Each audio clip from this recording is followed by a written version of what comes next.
Assalamualaikum warahmatullahi wabarakatuh. Halo Waalaikumsalam Sobat warahmatullahi. Lajismu dimanapun Anda berada, kembali lagi di podcast Meta, mengutip kata.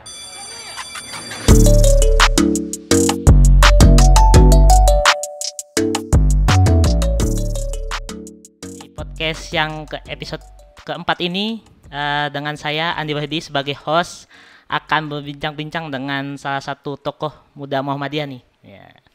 Siapakah itu? Nah, kita akan kasih spill nih dikit nih dari saya nih ya. Jadi tokoh muda ini diamanahkan menjadi salah satu ketua lembaga di PP Muhammadiyah. Oke, siapakah itu? Mari kita sambut Bapak Ahmad Imam Mujadid Rais. Selamat sore Pak Rais. Selamat sore, Sandri. Gimana keadaan hari ini Pak Rais? Alhamdulillah, bikhair. Alhamdulillah. Nah, tadi udah kita spill nih jadi ketua lembaga. Lembaga apa itu? Nah, jadi Pak Rais ini diamanahkan menjadi ketua Lajismu Pusat ya, Majlis Badan Pusat, Pengurus Badan ya. Pengurus. Oke, gimana nih dapat amanah yang cukup besar ini Pak Rais?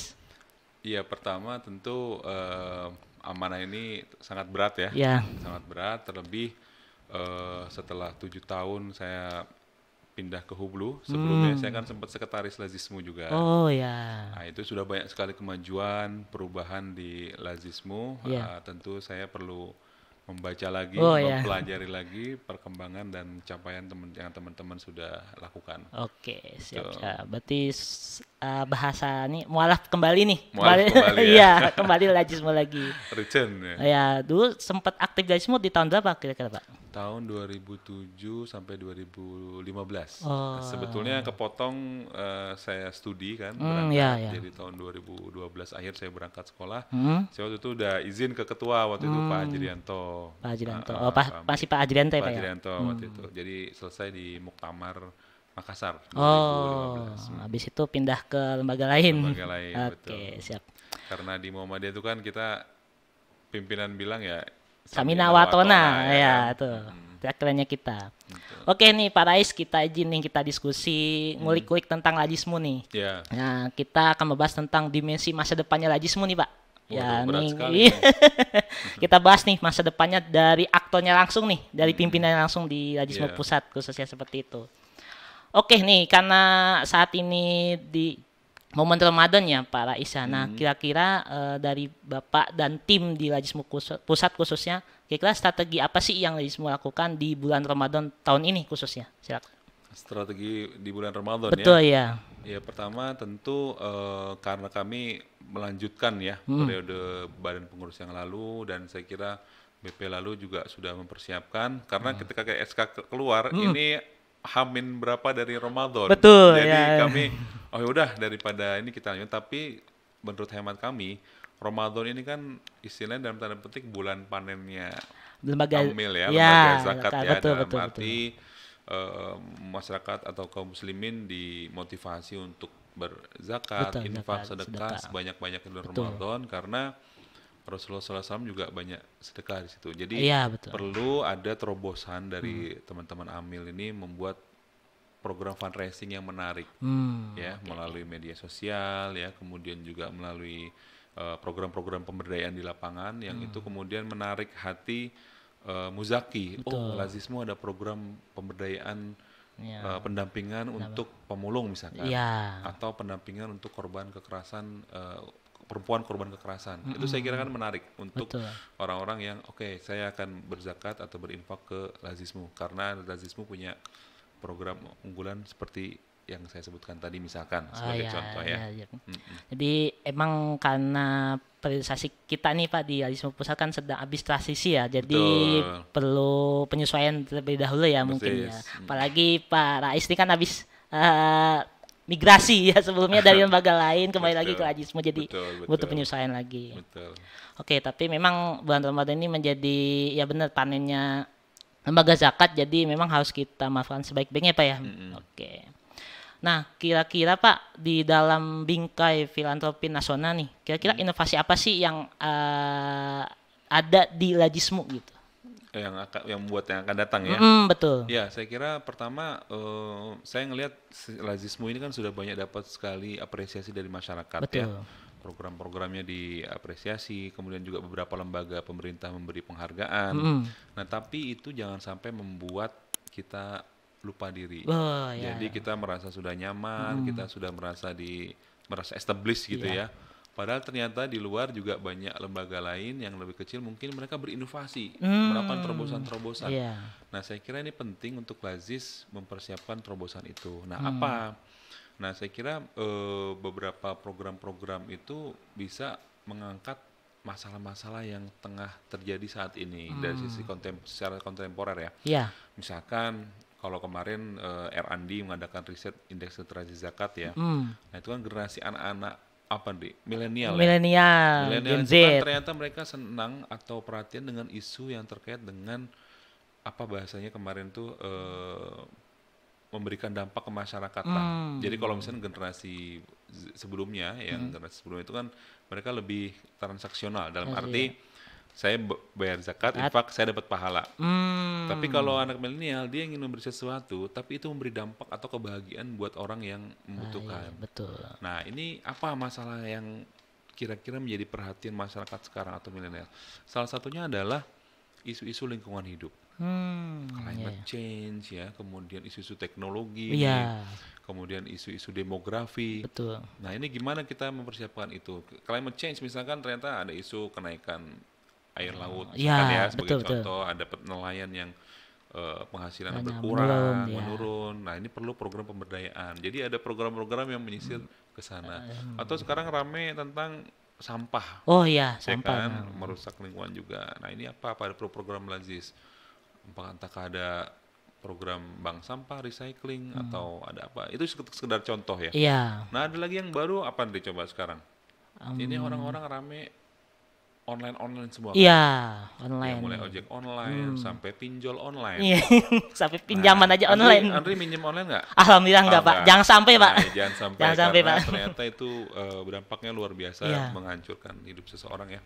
Nah, itu apakah kita misalnya membuat terobosan seperti yang dilakukan oleh Zismu Jogja, saya baca ya. Oh ya. Karena ada kelompok Asnaf Gorimin, dia membantu ya, tapi tentu nggak semua ya. Mungkin dipilah atau gimana. Itu kan menarik sebetulnya, Andri. Gimana program-program bantuan untuk orang-orang yang secara sistem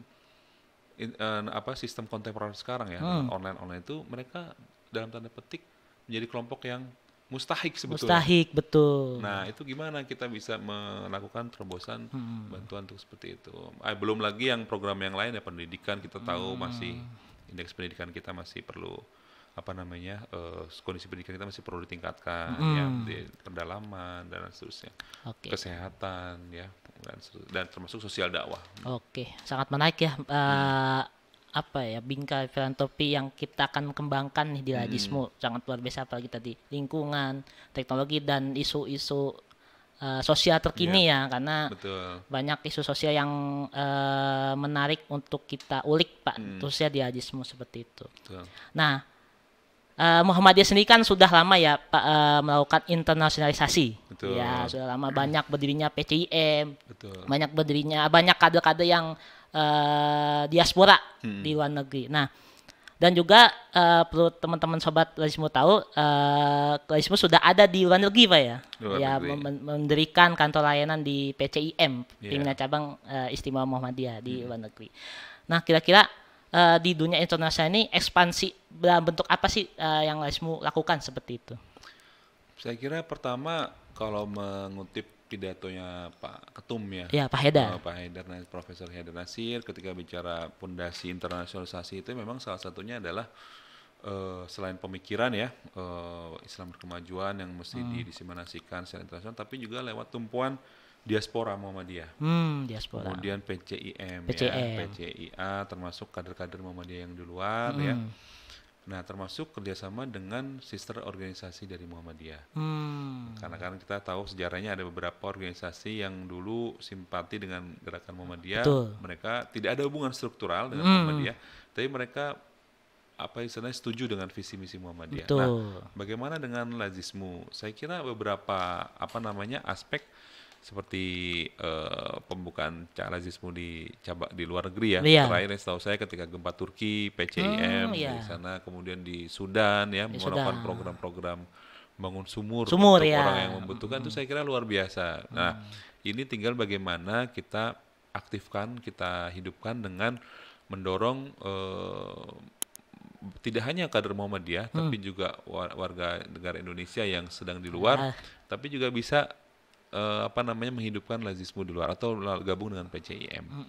Nah, beberapa kemarin saya waktu di Jogja diminta menghadiri penutupan Muhammadiyah Scholarship Preparation Program. Apa itu, Pak? Nah, itu Program itu apa, Pak? program kerjasama Lazismu dengan Majelis Dikti dan juga MPK ya, Majelis Pembinaan Kader, memberikan beasiswa kader-kader Muhammadiyah yang ingin belajar ke luar negeri. Jadi kayak belajar IELTS.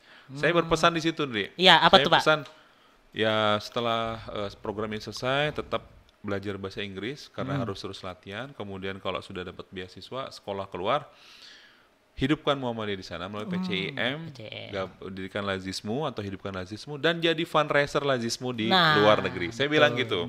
Mereka ya ngasih plus lah gitu ya. Tapi saya kira itu penting karena yang menghidupkan itu ya siapa lagi kalau bukan kader-kader ya atau simpatisan Muhammadiyah. Tentu juga di beberapa negara yang kita mungkin kader kita kurang, ya kita bisa berkolaborasi dengan KBRI, ya, dengan KJRI, Konsulat Jenderal. Nah, saya kira itu sangat terbuka. Jadi tentu ke depan Lazismu ini harus punya perspektif yang open-minded, terbuka. Ya. Mungkin itu bisa dimulai dengan tadi membuka jaringan. Kedua juga kader-kader Lazismu yang di Jakarta atau di Indonesia nih pelan-pelan menguasai bahasa luar. Ya, Pak. Mohon maaf, saya masih kurang, Pak, bahasa Inggris ya, Pak. Bahasa Inggris kurang ya. Nah, ini tentu harus, karena ke depan kita dicari orang nih, Ndri. Kemarin saya dampingi Pak Abdul Mukti, Pak Sekum terima Dubes Kenya. Dia ingin bangun masjid. Masjid di sana? Iya, masjid, sekolah, dan sumur. Oh, lengkap tuh. Lengkap. Nah, kita waktu itu ya Pak Mukti menawarkan beasiswa untuk mahasiswa di sana di PTM sini, tapi sambil kita lihat coba assess ya bantuan untuk sumur atau masjidnya, tapi karena ya nominalnya cukup besar juga ya. Gitu deh. Jadi selain kita memang hadir di sana sebagai fundraiser dan juga kita membantu, Pak, ya, bantu menghidupkan beberapa lini-lini Islam di sana, terutama tadi di Kenya ini juga menarik juga ya. Betul. Nah, termasuk kolaborasi dengan lintas majelis. Majelis. Kan kalau keluar karena Lazismu sifatnya pendanaan ya. Betul. Itu harus lewat Muhammadiyah Aid. Nah, ada Muhammadiyah Aid, terus di sana juga ada MDMC. Ya, atau Lembaga Resiliensi Bencana. Sekarang kayak kemarin di Turki. Kemudian juga di Nepal ya, ketika ada gempa, Rohingya, itu kan kolaborasi bersama tadi. Nah, gitu. Nah, ini menarik nih kita bahas kolaborasi. Nah, kira-kira Pak Rais ini membawa isu kolaborasi di Lazismu, langkahnya seperti apa sih? Step by stepnya, kira-kira bagaimana cara biar Lazismu ini menjadi open-minded dan menerima kolaborasi dari siapapun, terutama dari internal maupun eksternal. Kira-kira step by stepnya atau mungkin arahannya gimana gitu? Oke, baik. Jadi tentu ini karena kita baru pertama nih baru mulai, jadi pertama tentu ya harus kita konsolidasi internal dulu nih. Ya mulai kemarin udah ada peneguhan visi dan komitmen dengan PP, kemudian akan ada rapat pleno atau rapat rakerpim ya, rapat kerja. Kemudian rencana kita akan untuk internal Muhammadiyah kita akan mengundang majelis lembaga organisasi untuk kita berkolaborasi, berdiskusi. Karena satu kata kunci PP Muhammadiyah Periode ini adalah sinergi atau kolaborasi. Jadi kalau ketika majelis lembaga organisasi bikin struktur program, itu misalkan program prioritas ya, kan PP menetapkan beberapa program prioritas. Betul. Dituliskan siapa yang akan bersinergi. Jadi majelis misalkan majelis A, siapa akan kolaborasi untuk program prioritas Anda. Dia di situ harus dituliskan majelis ini, lembaga ini. Harus detail ya. Harus detail. Nah, artinya kita harus duduk bersama nih dengan majelis lembaga organisasi, karena ini jadi amanat dari Muktamar dan juga amanat kepemimpinan periode Muhammadiyah periode ini, seperti itu. Nah, setelah duduk dengan majelis lembaga, tentu kita juga akan outward looking. Maksudnya kita akan membuka diri dengan berbagai lembaga, baik itu nasional ya, mulai pemerintah atau kemudian juga lembaga donor ya, atau mungkin juga lembaga-lembaga filantropi, Filantropi. baik itu di dalam negeri ataupun di luar negeri. Betul. Seperti itu. Jadi ya pelan-pelan, Dri. Pelan-pelan, Jadi ya. mudah-mudahan itu bisa tercapai ya. Ya, amin. Apalagi sekarang ada ukuran Key Performance Indicator. KPI. Iya, KPI. Jadi semua harus terukur. Betul. Jadi kalau nggak terukur nanti dievaluasi. Dieval. Ya saya kira bagus ya. Bagus. Jadi ada target yang hendak dicapai oleh PP periode ini dan juga termasuk dalam ini lazismu ya. Iya, seperti itu. betul. Gitu. Nah, tadi karena podcast kita membahas masa depan, kita jangan lihat ke depan nih, Pak. Pasti kalau kita lihat belakang sedikit lah gitu ya. Iya, Memang pasti ada plus minus yang kita Betul. lakukan atau kita alami. Nah, kira-kira untuk membenahi lah bahasanya beberapa problematika yang mungkin kita hadapi di khususnya di Alismo, kira-kira Bapak menangani seperti apa kira-kira? Ya pertama tentu kita harus analisis dulu sakitnya apa. Oh iya, Ya kan? betul. Nah untuk analisis sakit itu berarti kita harus terbuka ke dokternya. Oh badan saya kurang sehat di bagian apa, gejalanya berapa hari, kira-kira seperti itu. Iya. Artinya kalau di lazismu mungkin nanti kita coba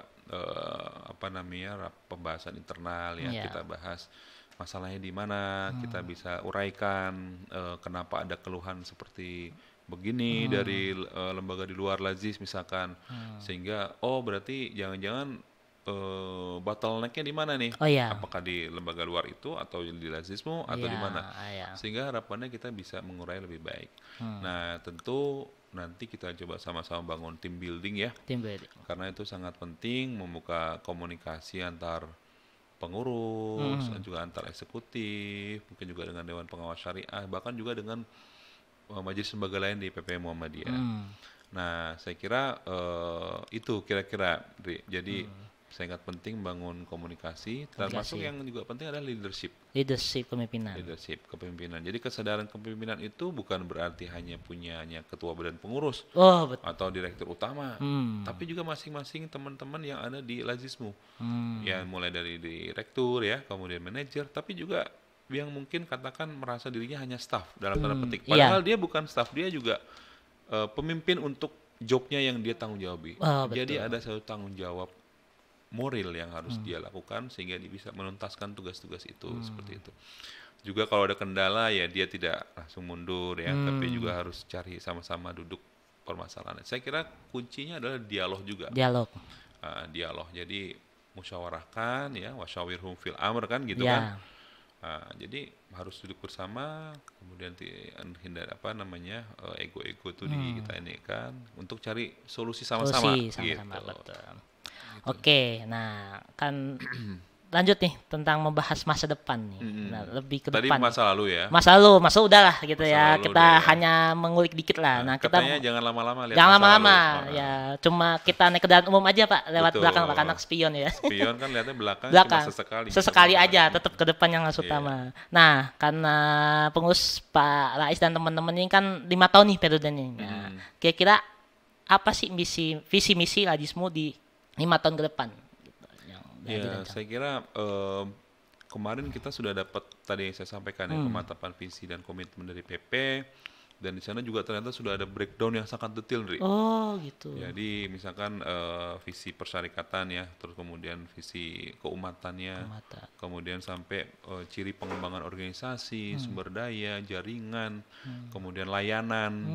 Jadi itu sudah di breakdown sangat detail, kemudian dibikin tahapan sampai 5 tahun ya, karena kepemimpinan periode 5 tahun ya. Nah tapi kira-kira gini, kita ini kan dalam tanda petik jualan, Dri. Jualan apa? Jualan produk.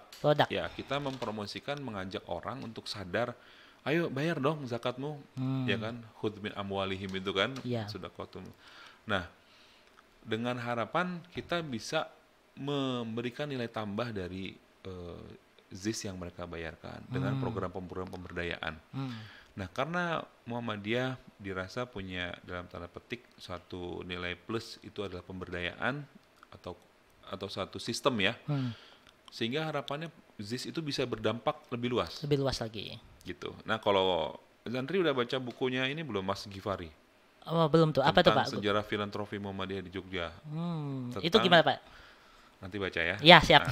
Nah, itu menceritakan bahwa apa istilahnya, yang membuat Muhammadiyah gerakan zakat di Indonesia itu lebih sistematis, lebih terorganisasi itu Muhammadiyah inisiator awalnya.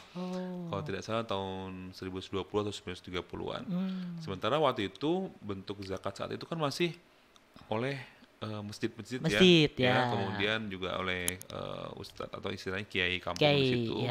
Sehingga ya ketika zakat dibayar ya udah warga menerima beras, tapi mungkin habis beberapa waktu kemudian kan. Nah, ketika zakat ini dibuat lebih sistematis, dampaknya kita bisa terukur. Jadi harapannya bisa mengangkat derajat dari mustahik. Nah, makanya yang maksud saya jualan itu adalah kalau Bapak Ibu bayar ZIS ke kita, ini kita bisa yakinkan bahwa dampaknya akan bisa lebih luas. Lebih luas pasti. Baik lebih terukur ya tadi. Ya, radiusnya juga lebih luas dan juga lebih inklusif. Apakah kita ZIS ini ZISmu bantuannya apakah hanya untuk Muslim? Bukan. Nggak kan? Ada banyak sekali. Apalagi kalau kita lihat ada program yang di NTT ya, kalau tidak salah. Kemudian dakwah pedalaman ya. Termasuk juga saya pernah berkunjung ke Banggai. Banggai itu di mana Pak? Itu di Sulawesi Tengah. Itu di satu dusun suku terpencil. Dia memberikan bantuan untuk sekolah tanpa melihat dia agama apapun nggak ada seperti itu. Itu oleh Ibu Aisyah luar biasa itu di Banggai. Artinya apa adalah kita harapannya kita bisa melejit. Kalau terakhir saya cek di indeks zakat atau di awareness brand zakat, lazisme itu masuk 10 besar. 10 besar. Ke 6 atau ke berapa. Nah kan kita ingin merangsek maju lah ya. Ya karena berkemajuan ini betul. Jadi harus lebih maju lagi, bisa posisi-posisi 5 besar gitu. Nah tentu ini berangkat dari visi yang terukur gitu ya. Jadi tidak hanya internal tapi juga eksternal kita bangun sama-sama seperti itu. Oke, jadi visi misinya udah sangat tinggi, jauh nih, mantap nih untuk Lazismu ke depannya. Mudah-mudahan amin ya, kita dukung bersama ya. Oke, nah ini karena yang nonton bukan kita doang nih Pak, karena penonton kita sangat luar biasa, se-Indonesia Pak gitu ya. Se-Indonesia, se-dunia lah pokoknya. Nah, kira-kira dari Pak Rais ini ada pesan atau mungkin ungkapan kepada seluruh amil Lazismu di seluruh Indonesia maupun seluruh dunia terkait gerakan JIS kita dan masa depan kita Pak, gitu. Jadi untuk amil itu amil semua Pak. Iya.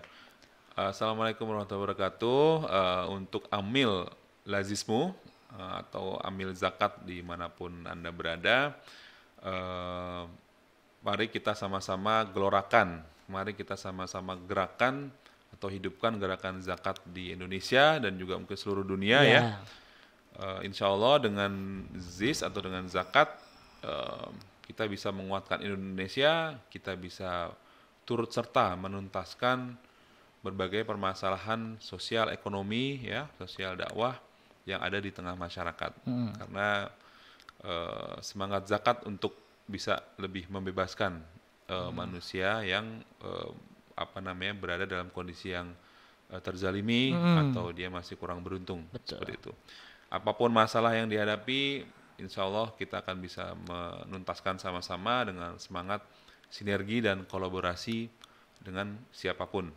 Dan tidak lupa juga dengan berdoa dan tawakal kepada Allah Subhanahu wa Ta'ala. Gitu ya Andri ya. Oke, mantap ya. Terima kasih Pak Rais atas semangatnya nih untuk para amil Lazismu di Indonesia maupun di seluruh dunia di KLPCIM.